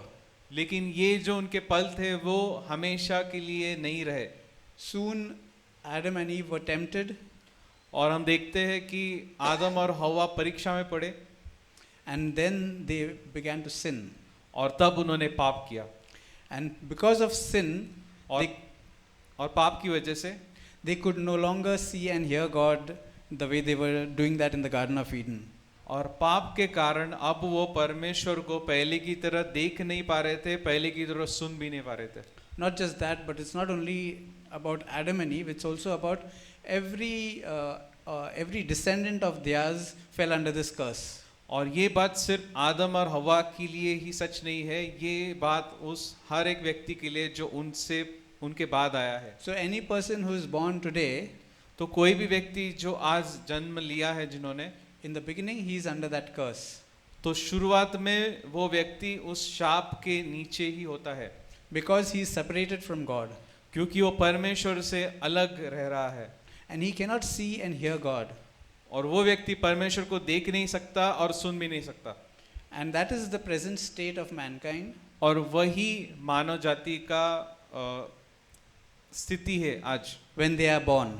जब उनका जन्म होता है। So something needs to happen in order for that person to see and hear God. तो कुछ तो बदलाव होने की जरूरत है ताकि वो व्यक्ति परमेश्वर को देख पाए और परमेश्वर की आवाज सुन पाए। That is where we come back to the story of Jesus becoming flesh. और उसी बात पे हम यीशु के पास आते हैं, जब हमने देखा कि यीशु इस दुनिया में आए शरीर धारण करके, The word became flesh. कि वचन देहधारी बना। Also we read that the kingdom of God is not just in word but in power. और हमने ये भी पढ़ा कि परमेश्वर का राज्य बातों में नहीं लेकिन सामर्थ्य में है। And today, if we are talking about ourselves today, और अगर आज हम खुद के बारे में बात करें, I believe most of you here are born again and you have received Jesus as your Lord and Savior. तो ज़्यादातर लोग जो यहाँ पे हैं उनका नया जन्म हो चुका है, उन्होंने यीशु को अपना उद्धारकर्ता करके स्वीकारा भी है। But even if you have not, लेकिन अगर आपने नहीं स्वीकारा है, it is an opportunity for you. तो आज आपके पास एक मौका है। So all those who do not know Jesus, who do not know God and who is not born again, तो सारे लोग जो परमेश्वर को नहीं जानते, जिन्होंने यीशु को नहीं जाना है, pay close attention because what I'm saying is going to change your life. बहुत ध्यान से सुनिए क्योंकि मैं जो बात बताने जा रहा हूँ वो आपके जीवन को बदल देगी। Okay, but first I want to tell you that why do we have the Bible right from the Old Testament right up to the Revelations in the end? Why not just have the Gospels? तो पहले मैं आपको बताना चाहता हूँ कि क्यों Bible उत्पत्ति से शुरू होती है और प्रकाशित वाक्य पे खत्म होती है। क्यों बाइबल में सिर्फ सुसमाचार ही नहीं लिखा है? Why didn't God make the Bible just 4 books of Matthew, Mark, Luke and John? परमेश्वर ने बाइबल में 4 ही किताबें क्यों नहीं रखी? मत्ती, मरकुस, लूका और यूहन्ना। Because those are the Gospels which talk about Jesus and what he did here on earth. क्योंकि ये 4 पुस्तक वो पुस्तक है जिसमें यीशु के बारे में लिखा है कि यीशु कैसे आया, उसने क्या किया। But it's important for us to know the history of mankind, what happened and how we came into this situation where we need God in the first place. लेकिन परमेश्वर चाहते हैं कि हम मानव जाति के इतिहास के बारे में जाने कि क्यों हम वैसे स्थिति में आज आए हैं कि हमें एक उद्धारकर्ता की जरूरत पड़ी। A long time ago, I'm talking about after Adam and Eve, बहुत पहले की बात है, आदम और हव्वा के बाद की बात। when we read the Bible, जब हम बाइबल पढ़ते हैं we see that after Adam and Eve were sent out of the Garden of Eden, हम देखते हैं कि जब से आदम और हव्वा को आदम की वाटिका से बाहर निकाला गया था, they could not see and talk to God directly like the way they were when they were in the garden. तब जाके वो परमेश्वर से पहले की तरह बात नहीं कर पा रहे थे, पहले की तरह परमेश्वर को देख नहीं पा रहे थे। Also, they had eaten of the fruit of the knowledge of good and evil. और उन्होंने भले और बुरे का ज्ञान देने वाले वृक्ष का फल भी खाया था। So that made them sort of independent of God.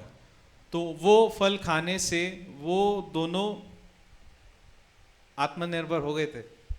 It's like earlier they had to depend on God for everything. पहले उन्हें परमेश्वर पे निर्भर रहना पड़ता था, But this knowledge, the knowledge of good and evil, लेकिन ये जो ज्ञान उन्हें आया कि भले और बुरे का ज्ञान, gave them a false sense of sufficiency. तो ये उस ज्ञान ने उनको एक बहला दिया या फुसला दिया कि वो अब सब जान चुके हैं। And because of that, they thought that they could live independent of God. और इस ज्ञान की वजह से, इस समझ की वजह से वो सोचने लग गए कि हम परमेश्वर से अलग रह सकते हैं। That's why the rest of the Old Testament talks about people who struggled just to live a proper life.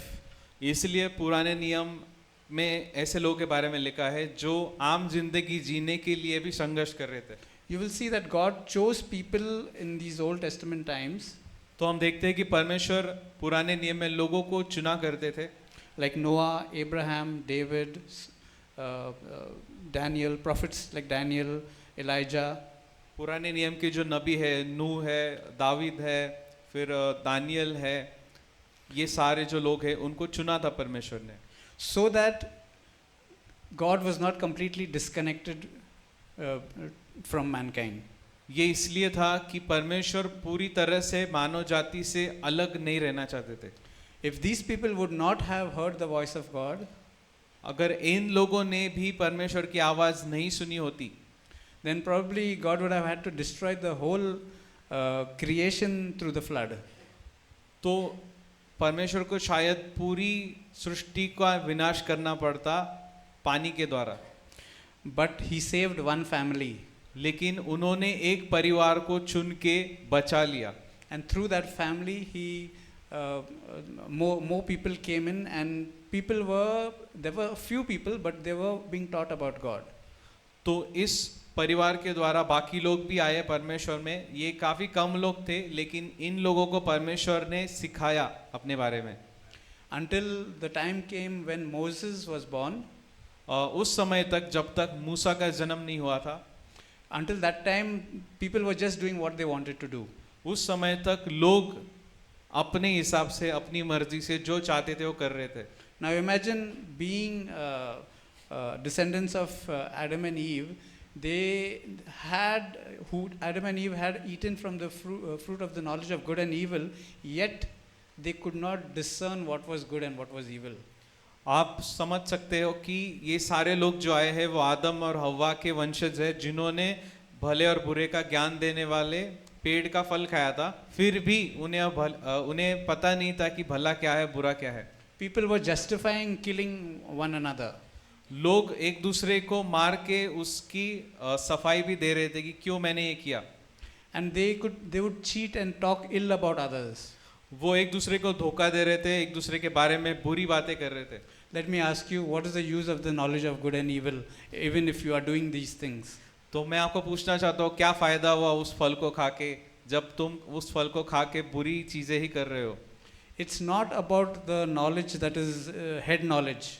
ये दिमाग में जाने वाले ज्ञान की बात नहीं कर रहे। You can have all the knowledge in the world, आप दुनिया का सारा ज्ञान ले सकते हो, but it can be of no use if you do not know how to apply it.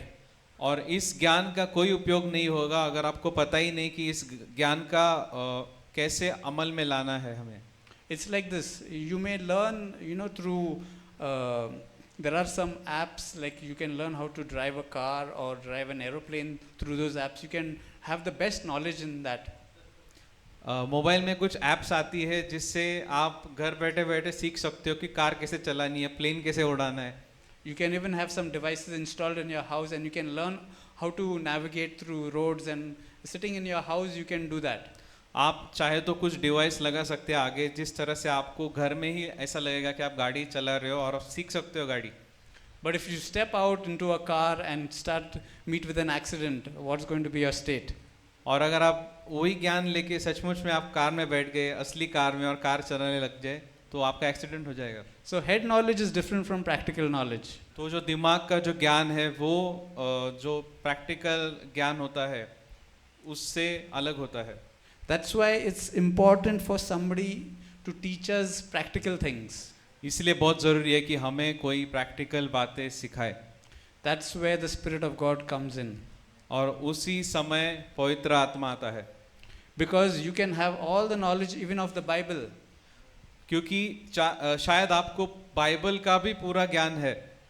There was a person who memorized, who studied the Bible so much that he would lay a bet saying that you ask me any chapter, any book, any verse, and I will tell you the verse.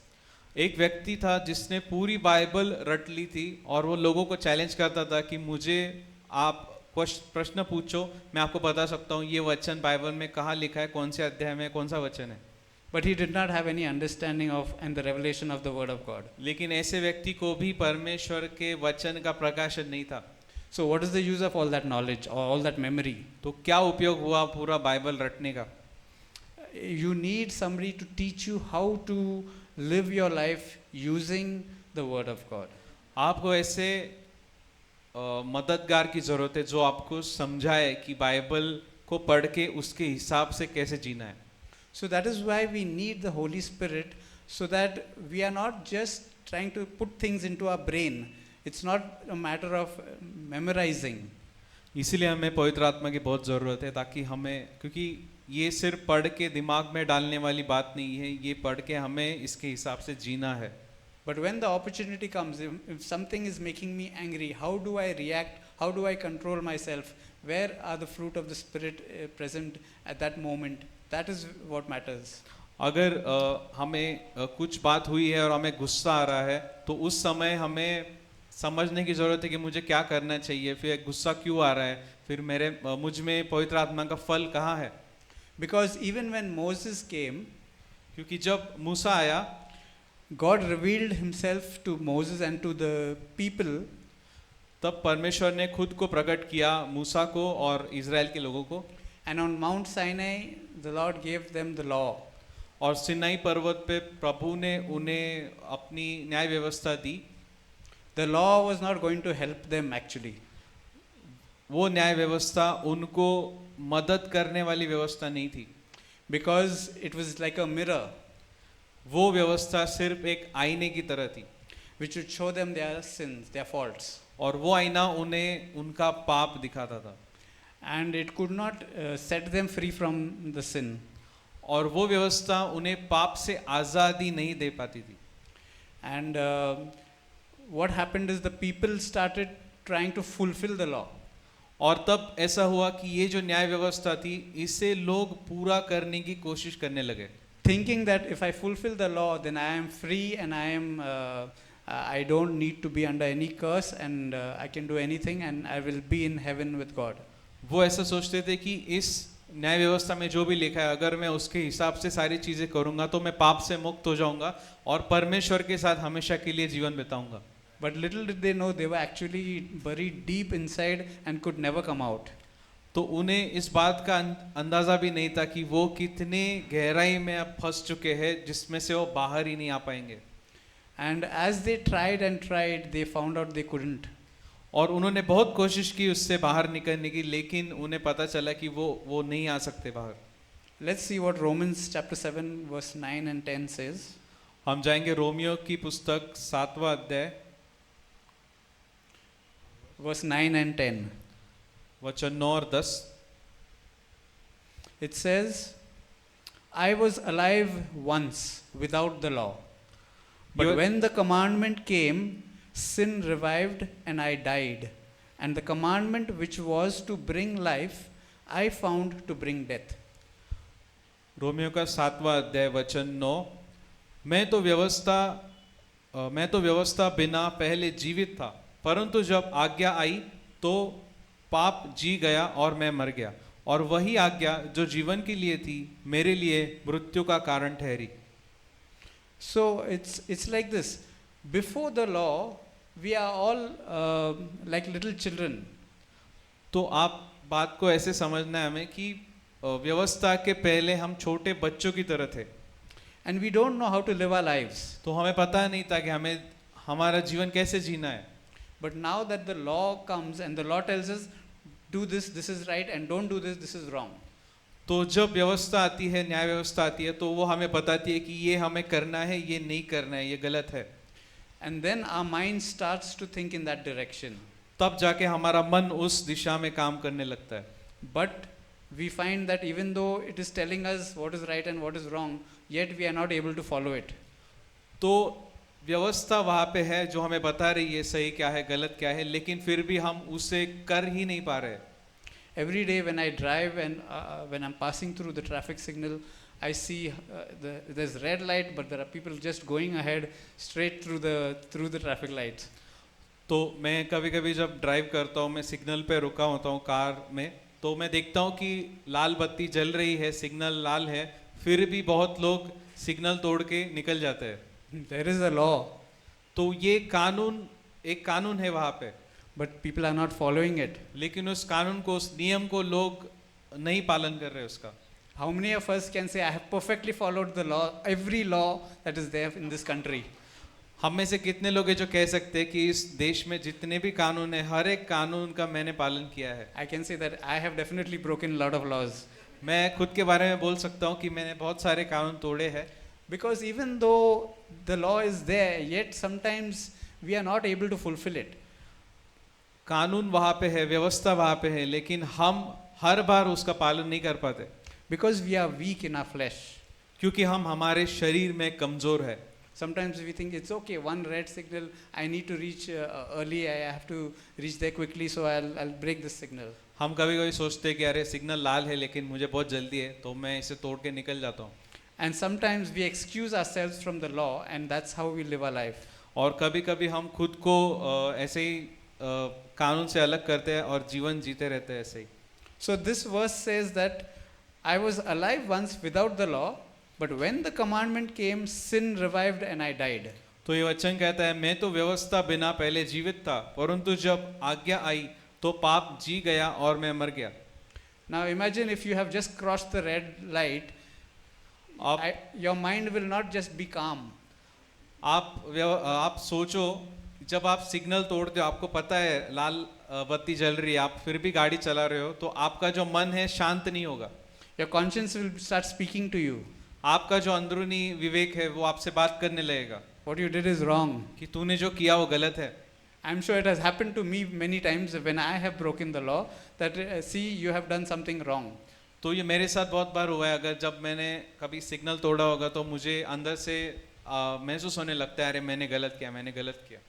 And that is where we see the weakness that is there in us. और तभी हम खुद के हमारे अंदर जो कमजोरी है उसे हम देख पाते हैं। And when I know that, it's like bringing death to me. और जब ये हमारे साथ होते हैं तो ये हमारे लिए एक मृत्यु का कारण होता है। So when the commandment came, sin revived and I died. तो ये वचन कहता है, परंतु जब आज्ञा आई तो पाप जी गया और मैं मर गया। That means that I cannot live fulfilling the law.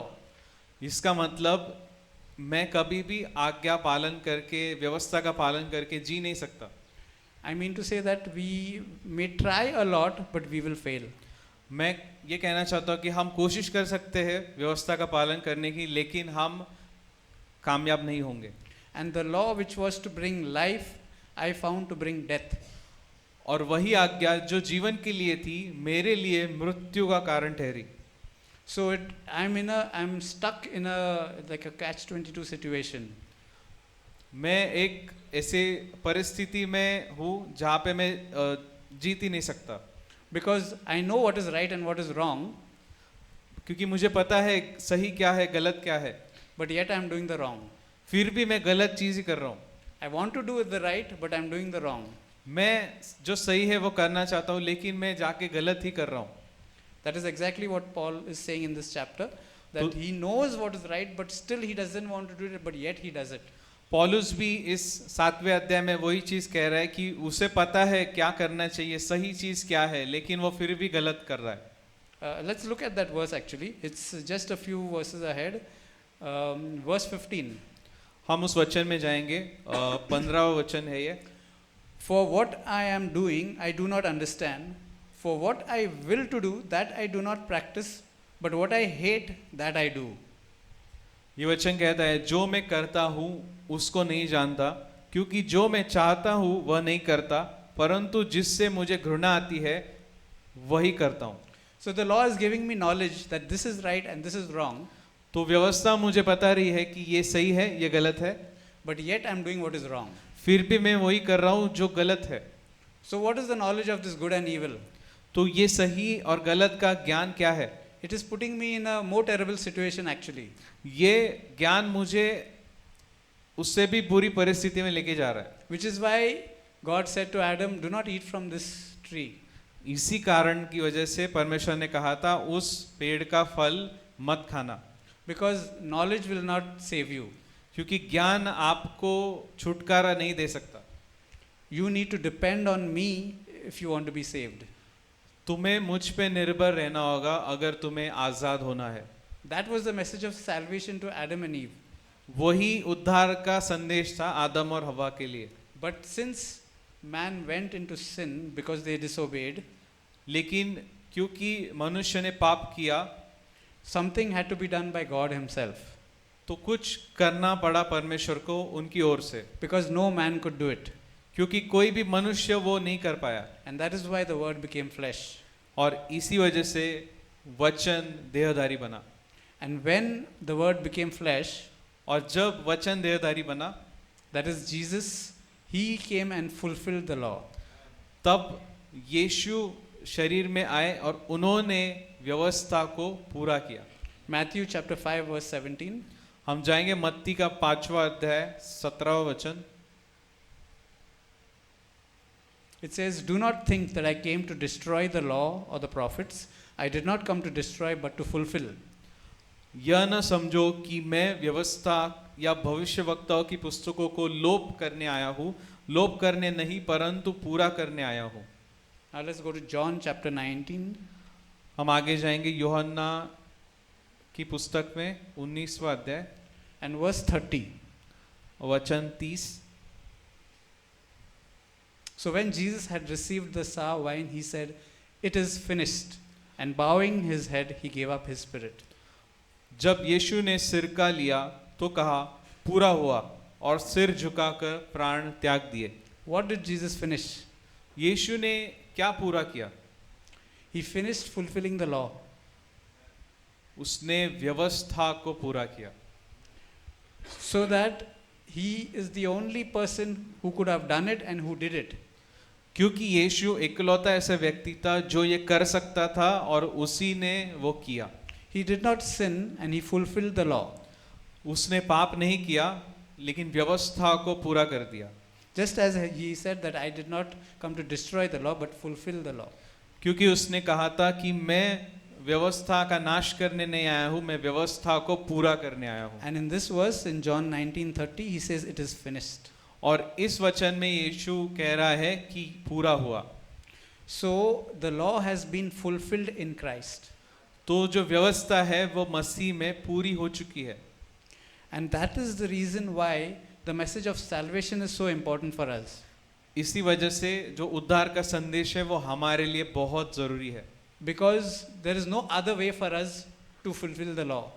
क्योंकि हमारे पास कोई दूसरा मौका या दूसरा उपाय नहीं है जिसको अपना के हम व्यवस्था को पूरा कर सके। There is only one way, एक ही उपाय है, and that is through Jesus. और वो उपाय है यीशु के द्वारा।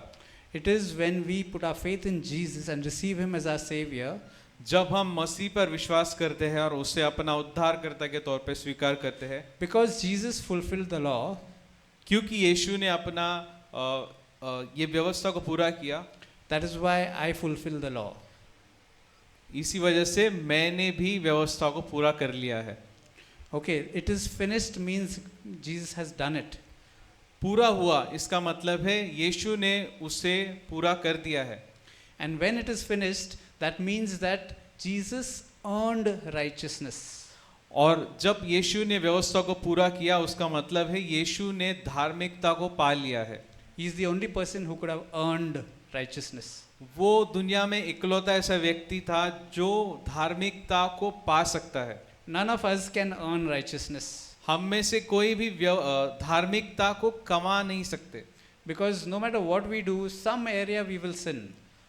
चाहे कितना भी कोशिश करें हम कहीं ना कहीं पाप करेंगे। And if you break the law in one small area, you have lost it all.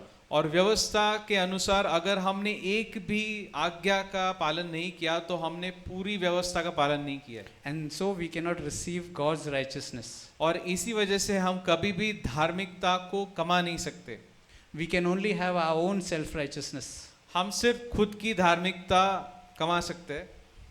And that is, according to God's word, it is like filthy rags.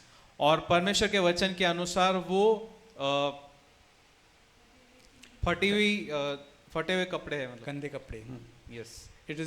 It is like it has no value in front of God.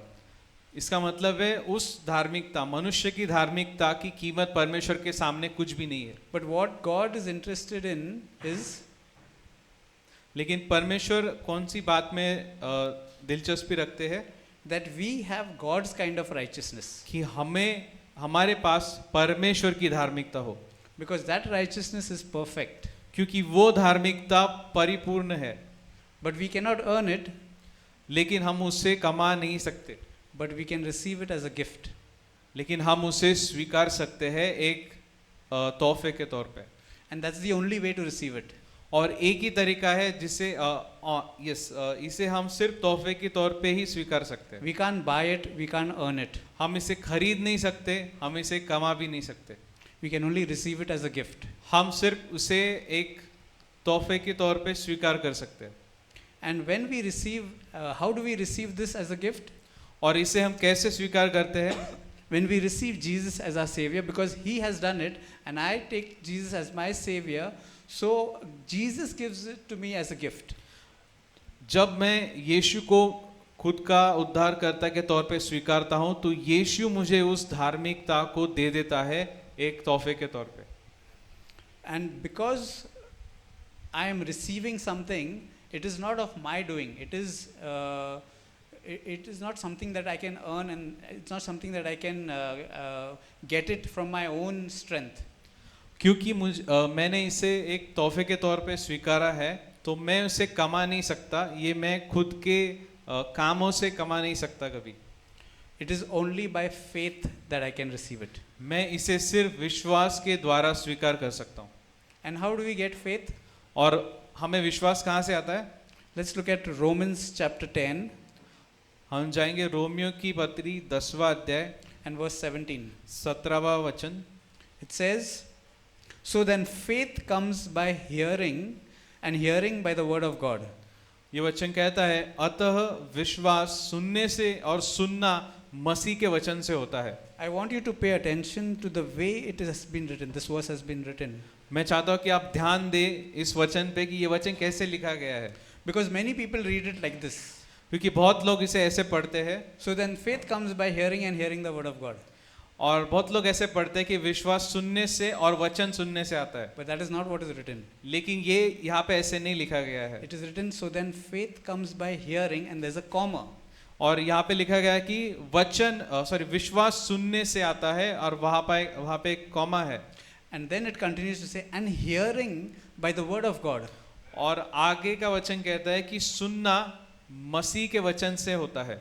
So there are two sentences joined by a conjunction and. तो यहाँ पे दो वाक्य लिखे गए हैं जिनको जोड़ा गया है। It is not two nouns joined by an and. ये दो नाम एक साथ नहीं जोड़े गए हैं और करके। So what are the two sentences? Faith comes by hearing, first sentence. तो दो वाक्य कौन से हैं? पहला वाक्य है कि विश्वास सुनने से आता है, And the second sentence is hearing by the word of God. और दूसरा जो वाक्य है वो कहता है सुनना मसीह के वचन से होता है। Okay, so we can get faith by hearing. तो हमें जो विश्वास है वो सुनने से मिलता है। Sorry, I don't know how to put it in Hindi. विश्वास सुनने से आता है, ओके, वो एक हिस्सा है। Yes. And hearing comes by the word of God. और सुनना जो है वो मसीह के वचन से होता है। This is not talking about hearing with our physical ears. ये हम जो कान से सुनते हैं उसके बारे में नहीं कह रहा है। It's talking about spiritual hearing. ये कह रहा है आत्मा में हम कैसे सुनते हैं। That spiritual hearing comes by the word of God. ये आत्मा में सुनना जो है ये प्रभु के वचन से आता है। Okay, so it's not like many people read it as faith comes by hearing and hearing the word of God. No, that's not what is written. That's not what it is saying. तो ये जैसे ज़्यादातर लोग कहते हैं कि विश्वास सुनने और सुनने से आता है, ऐसे नहीं है ये। Because someone can just put a tape and listen to the word of God and keep hearing and hearing and hearing and nothing can enter that person's mind and spirit. तो ऐसे हो सकता है कि कोई व्यक्ति टेप लगाए या वीडियो लगाए और वचन उसका चालू रहे उसके सामने, लेकिन वो सुनने से उसमें विश्वास नहीं आएगा। But it comes by spiritual hearing. लेकिन जो विश्वास है वो आत्मा से सुनने से आता है। And spiritual hearing comes by the word of God. और ये जो आत्मिक सुनना है ये प्रभु के वचन से आता है। Now, I told you right in the beginning that the word was God. तो मैंने जो शुरुआत में आपसे कहा था कि वचन परमेश्वर था। Okay, and through the word we get spiritual hearing. और वचन के द्वारा हमें आत्मिक सुनना आता है। So then faith is also a gift from God. तो जो विश्वास है वो भी एक परमेश्वर ने दिया हुआ तोहफा है। Because it comes from God. क्योंकि ये परमेश्वर से आता है। Many people think that faith is man's activity. बहुत लोगों को लगता है कि विश्वास जो है वो मनुष्य का काम है। No, this verse very clearly says that it comes from God by the word of God. ये वचन बहुत साफ साफ बताता है कि विश्वास जो है वो परमेश्वर के वचन से होता है। So that is how we can receive faith. It's by the word of God. तो इसी प्रकार से हम विश्वास पा सकते हैं प्रभु के वचन के द्वारा। And by faith we are saved. और विश्वास से ही हमारा उद्धार होता है। Now we'll go to Acts chapter 1 verse 8. हम जाएंगे प्रेरितों के काम पहला अध्याय वचन 8। It says, "But you shall receive power when the Holy Spirit has come upon you, and you shall be witnesses to me in Jerusalem and in all Judea and Samaria and to the ends of the earth." ये वचन कहता है, परंतु जब पवित्र आत्मा तुम पर आएगा तब तुम सामर्थ पाओगे और यरूशलेम और सारे यहूदिया और सामरिया में और पृथ्वी के छोर तक मेरे गवाह होगे। So we talked about Jesus dying on the cross and saying it is finished. तो हम देखते हैं कि यीशु जब सूली पर चढ़ा और उसने अपने प्राण त्याग दिए, उसने कहा पूरा हुआ। But before dying, he told his disciples that I will not leave you alone. I will send you the Holy Spirit. लेकिन मरने से कुछ दिन पहले यीशु ने उनसे कहा था कि मैं तुम्हें अनाथ नहीं छोड़ूंगा, मैं तुम्हारे लिए एक मददगार भेजूंगा। And again in Acts 1:8, Jesus is saying to them again, "You shall receive power when the Holy Spirit has come upon you." और प्रेरितों के काम पहला अध्याय 8वें वचन में यीशु कह रहा है कि परंतु जब पवित्र आत्मा तुम पर आएगा तुम सामर्थ पाओगे। Now remember I said in 1 Corinthians chapter 4:20, the kingdom of God is not in word only but in power. लेकिन पहला कोरिन्थियों का चौथा अध्याय 20 वचन में हमने देखा था कि परमेश्वर का राज्य जो है वो बातों में नहीं है लेकिन सामर्थ में है। So the word was with the disciples as long as Jesus was with them. तो वचन जो था वो चेलों के साथ था जब तक यीशु उनके साथ था। But Jesus also gave them the power when he was there. यीशु ने उन्हें सामर्थ दिया भी था जब यीशु उनके साथ थे। But they received in a more sure way the Holy Spirit after Jesus died. लेकिन उन्होंने एक बेहतर तरीके से पवित्र आत्मा को पाया जब ये हुआ यीशु के मृत्यु के बाद। And that is when they received complete power. और ये वही समय था जब उन्हें पूरी तरह से सामर्थ मिल गया। And that is the power that started working in their lives. और यही सामर्थ उनके जीवन में काम करने लगा. So now again, coming back to ourselves, where do we fit in? तो हम वापस हमारे ओर आएंगे कि हम इसमें कहाँ पे आते हैं. Because we saw that the law was bringing me to death. तो हमने देखा कि जो व्यवस्था थी वो मृत्यु ला रही थी. So I want to take you to Romans chapter 8. तो मैं चाहता हूँ आप देखो रोमियो का पुस्तक 8वां अध्याय And verse 2, दूसरा वचन. it says, For the law of the Spirit of life in Christ Jesus has made me free from the law of sin and death. ये वचन कहता है क्योंकि जीवन की आत्मा की व्यवस्था ने मसीह यीशु में मुझे पाप की और मृत्यु की व्यवस्था से स्वतंत्र कर दिया. So earlier we were struggling when we were under the law of sin and death. तो पहले जब हम पाप और मृत्यु की व्यवस्था के नीचे थे तो हम बहुत संघर्ष कर रहे थे. Because we were descendants of Adam who had eaten from the fruit of the tree of knowledge of good and evil. क्योंकि हम उनके वंशज हैं जिन्होंने सही और गलत का ज्ञान देने वाले पेड़ का फल खाया था. And through Moses came the law, that is the commandment. और मूसा के द्वारा व्यवस्था आई. So that's why we were under this law, और इसी वजह से हम उस व्यवस्था के नीचे थे which we could not fulfill, और उस व्यवस्था को हम पूरा नहीं कर पाए. but it brought death to us. लेकिन इस व्यवस्था ने हम में मृत्यु लाया. But now something is there that brings us out of this law. लेकिन अब कुछ बातें हैं जो हमें इस व्यवस्था से ही बाहर लाती है.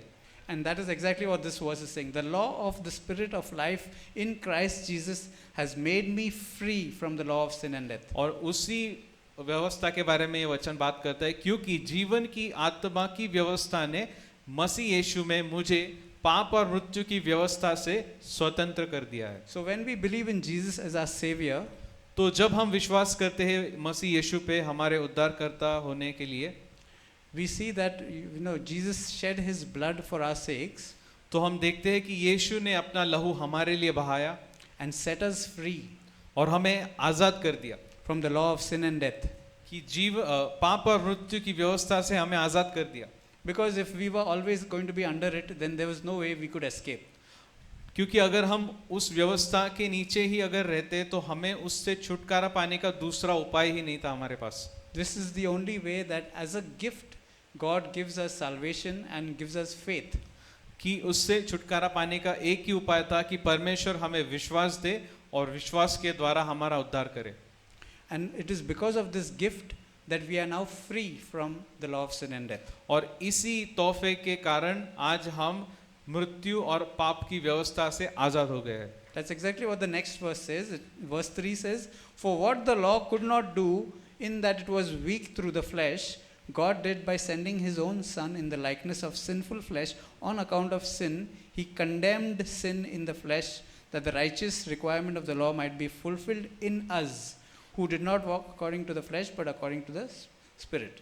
और इसी कमजोरी के बारे में अगला वचन बात करता है क्योंकि जो काम व्यवस्था शरीर के कारण दुर्बल होकर न कर सकी उसको परमेश्वर ने किया, अर्थात अपने ही पुत्र को पापमय शरीर की समानता में और पाप बलि होने के लिए भेजकर शरीर में पाप पर दंड की आज्ञा दी, इसीलिए कि व्यवस्था की विधि हम में जो शरीर के अनुसार नहीं वरन आत्मा के अनुसार चलते हैं पूरी की जाए. So what this verse is also saying is the righteous requirement of the law might be fulfilled in us. ये वचन कहता है इसीलिए कि व्यवस्था की विधि हम में पूरी हो जाए. But what do we need to do for that? तो इसके लिए हमें क्या करना पड़ता है? It says, us who do not walk according to the flesh, but according to the Spirit. ये कहता है कि हमें ये व्यवस्था उनमें पूरी होती है जो आत्मा के अनुसार चलते हैं, शरीर के अनुसार नहीं. Okay, so as long as we are walking in the Spirit, जब तक हम आत्मा में चलते हैं, there will be no condemnation. तो हम पर कोई दंड नहीं आ सकता. Or no one can point a finger to me saying that you have not fulfilled this law. हम पर कोई उंगली नहीं उठा सकता कि तुमने व्यवस्था का पालन नहीं किया है. Because I can say that Jesus fulfilled it for me. क्योंकि मैं कह सकता हूँ कि यीशु ने मेरे लिए व्यवस्था पूरी की है and I now live in the Spirit. और आज मैं आत्मा में जीता हूँ। So this is a kind of liberty that no one has experienced before Jesus. और ये आज़ादी यीशु के आने से पहले किसी ने भी अनुभव नहीं की थी We have been set free from sin and death. कि हमें पाप और मृत्यु से छुटकारा मिल चुका है। Why am I saying death also? मैं मृत्यु भी क्यों कह रहा हूँ Are we not going to die? कि क्या हमारा मृत्यु नहीं होगा, हम नहीं मरेंगे? We may die, but that is not going to separate us from being one with God. हम शायद मरेंगे लेकिन वो मरना हमें परमेश्वर से अलग नहीं करेगा Because that is a death when you are completely separated from God even after your physical death. वो मृत्यु तब होगी अगर आप परमेश्वर से अलग हो और मर जाते हो, तब जाके आप परमेश्वर से अलग हो जाओगे। Remember, God said to Adam that when you eat from the tree of knowledge of good and evil, you will die.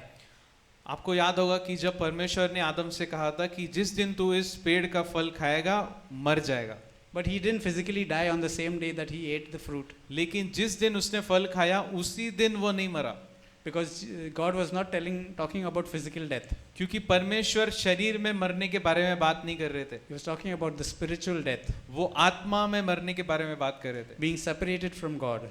कि वो मृत्यु का मतलब था परमेश्वर से अलग होना, And because of Jesus, और यीशु की वजह से we are reunited with God. हम परमेश्वर के साथ वापस जुड़ चुके हैं।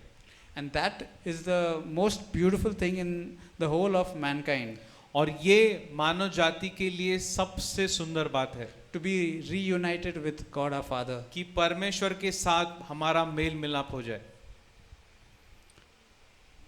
So the law had a purpose. It's not like the law was a waste. जो व्यवस्था है वो उसका एक मकसद था, व्यवस्था एक मतलब ऐसे ही नहीं दिया गया था। The law had to bring us to Christ. व्यवस्था का काम था हमें मसीह तक लाना, And because no one could fulfill the law, they knew they needed a savior. क्योंकि कोई भी व्यवस्था को पूरा नहीं कर पा रहा था, उन्हें अंदर से महसूस होता था कि मुझे एक उद्धारकर्ता की जरूरत है। So let's read Galatians chapter 3, verse 22 onwards. हम जाएंगे गलातियों की पत्री 3 अध्याय 22 वचन से आगे। But the scripture has confined all under sin, परंतु पवित्र शास्त्र ने सबको पाप के अधीन कर दिया। so all of us have been confined under sin because of what the word says. हम सब पाप के अधीन थे क्योंकि वचन ऐसा कहता है That the promise by faith in Jesus Christ might be given to those who believe. ताकि वह प्रतिज्ञा जिसका आधार यीशु मसीह पर विश्वास करना है, विश्वास करने वालों के लिए पूरी हो जाए। So it is by faith in Christ Jesus. तो ये मसीह पर विश्वास करने से होता है। But before faith came, we were kept under guard by the law. पर विश्वास के आने से पहले व्यवस्था की अधीनता में हमारी रखवाली होती थी, Kept for the faith which would afterward be revealed. और उस विश्वास के आने तक जो प्रकट होने वाला था, हम उसी के बंधन में रहे। And that is where the promise of the Holy Spirit becomes so important. और यहाँ पे पवित्र आत्मा के आने का जो वादा था वो बहुत जरूरी था, Because it's the Holy Spirit only that can draw us to have faith in Jesus. क्योंकि ये पवित्र आत्मा का ही काम है कि हमें वो विश्वास जगाए कि हमें मसीह पर विश्वास करना है। Ahead the verse says, therefore the law was our tutor to bring us to Christ. ये वचन कहता है कि विश्वास के आने से पहले व्यवस्था की अधीनता में हमारी रखवाली होती थी। That we might be justified by faith. Sorry, इसलिए व्यवस्था मसीह तक पहुंचाने के लिए हमारी शिक्षक हुई थी कि हम विश्वास से धर्मी ठहरे। So we are now justified by faith. अब हम विश्वास से धर्मी ठहर चुके हैं। Justified means like as if I never sinned. धर्मी ठहरना इसका मतलब है कि मानो मैंने कभी पाप किया ही नहीं है। In fact, I can give you an easy way to remember this. Justified, the word, is just as if I never sinned. ये जो शब्द है धर्मी ठहरना इसका मतलब है कि जैसे कि मैंने पाप कभी किया ही नहीं है। So imagine God has, you are a sinner, but God has a plan for you that He takes you and does something in you as if you have never ever sinned, and God is now looking at you and, oh, you are not a sinner, you are a saint. धर्मी ठहरने का मतलब ये है कि परमेश्वर ने आपका जीवन लिया जो आप पूरी तरह से पाप से भरे हो, लेकिन परमेश्वर ने आपके अंदर कुछ ऐसा किया कि परमेश्वर को भी आपके अंदर पाप दिखाई ही नहीं देता। And also it further says, but after faith has come, we are no longer under a tutor. और आगे का वचन कहता है कि जब विश्वास आ चुका है तो हम अब शिक्षक के अधीन नहीं है। So the law had its purpose, it did what it had to do, it had to bring us to Christ. And now we have come to Christ. और व्यवस्था का जो मकसद था वो ये था कि हमें मसीह तक पहुंचाना था, लेकिन अब मसीह आ चुका है। Now when we have reached Christ, we don't need the law now. तो जब हम मसीह के पास पहुंच चुके हैं तो हमें उस व्यवस्था की जरूरत नहीं है जिसका काम था हमें मसीह तक लाना। It's like suppose you want to take a train to go to Mumbai. तो ये ऐसे हुआ कि जैसे अगर आपको मुंबई जाना है ट्रेन से, So you need the train, right? तो आपको ट्रेन की जरूरत है। But once you have reached Mumbai, do you still need to continue in the train? तो एक बार आप मुंबई पहुंच जाते हो तो क्या आप उसी ट्रेन में बैठे रहते हो? No, you will come out and you will go to the home that you are intending to go to. नहीं, आप वहाँ पे जैसे ट्रेन मुंबई पहुंचती है आप ट्रेन से उतरते हो और आपको जहाँ जाना है वहाँ चले जाते हो। So you are no longer under a tutor. तो आप अब उस शिक्षक के अधीन नहीं हो। So you need to leave that behind. तो उस शिक्षक को आपको पीछे छोड़ना है। Which means leave the law behind इसका मतलब है व्यवस्था को हमें पीछे छोड़ना है and walk in the Spirit. और अब आत्मा में चलना है, Because that is a more mature walk. क्योंकि ये ज्यादा सयाना तरीका है। Remember that when we were all small children, आपको याद होगा जब हम सब बच्चे थे we were told by our parents and elders, do this, don't do this, do this, and don't do that, like that. तो हमें हमारे माँ बाप बताते थे कि अरे बेटा ये करना, ये मत करना, ये अच्छा नहीं है। But once you become an adult, तो जब लेकिन अब जब बड़े हो जाते हो and those who have got married and got their own children, और वो लोग जो जिनकी शादी हुई, जिनके बच्चे हैं, do your parents still guide each and every step saying do this and don't do this, today you have to do this? क्या आज भी आपके माता पिता आपको बताते हैं अरे आज तुझे ये करना है, ये करना है, ये नहीं करना है? Because now we are mature enough to understand what we need to do. क्योंकि आज हम सयाने हो गए हैं और हमें पता है कि क्या करना है क्या नहीं करना है। So we need to leave those childish ways behind तो हमें वो बचकानी बातें पीछे छोड़नी है and start walking like a mature person. और एक सयाना व्यक्ति होने के नाते आगे बढ़ना है। In the same way, we need to leave the law behind और इसी तरह से हमें व्यवस्था को भी पीछे छोड़ना है and maturely walk in the Spirit. और सयाना होने के नाते आत्मा में चलना है। Verse 26 says, for you are all sons of God through faith in Christ Jesus. और 26वां वचन कहता है क्योंकि तुम सब उस विश्वास के द्वारा जो मसीह यीशु पर है परमेश्वर की संतान हो। I would say that out of all the scriptures that I gave you today, this is the most important, verse 26 of मैं all. मानता हूँ कि आज जितने भी वचन मैंने आपको दिए हैं उसमें से सबसे ज्यादा जरूरी वचन ये है, For you are all sons of God through faith in Christ Jesus. क्योंकि तुम सब उस विश्वास के द्वारा जो मसीह यीशु पर है परमेश्वर की संतान हो। Now it's very important to understand fully from your spirit what it means to be a son of God. तो ये बहुत जरूरी है कि हम आत्मा से जाने कि इसका क्या मतलब होता है कि हम परमेश्वर की संतान है। Because that is what will determine how your life goes on ahead from now onwards. क्योंकि ये समझ ही तय करती है कि आपका आने वाला जीवन कैसा होगा। If you know that you are a son of God, it doesn't matter if you are a male or a female. ये मायने नहीं रखता कि आप स्त्री हो या पुरुष हो, You are a son of God irrespective of your gender. आप परमेश्वर के संतान हो, आपके लिंग का कोई यहाँ पे मतलब नहीं है। Because when you are in Christ, जब आप मसीह में हो you are in the Son of God. तो आप परमेश्वर के पुत्र के अंदर हो And that is how you have to see yourself. और वैसे ही आपको खुद को देखना है। You see yourself inside Christ's body. आप खुद को मसीह के शरीर के अंदर देखते हो। So when God is looking at you, इसीलिए जब परमेश्वर आपको देख रहे हैं He sees Christ. तो वो मसीह को देखते हैं। He doesn't see your gender. वो आपका जो लिंग है वो नहीं देखते, He sees you, he sees Christ. वो आपको देखते हैं, वो मसीह को देखते हैं। And what does Christ mean to the Father? और मसीह क्या मायने रखता है परमेश्वर को?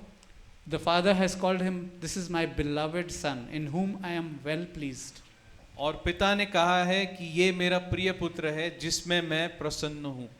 And that is what, whenever you are looking at God or whenever you are talking to God, remember God is saying this to you. This is my beloved Son, in whom I am well pleased.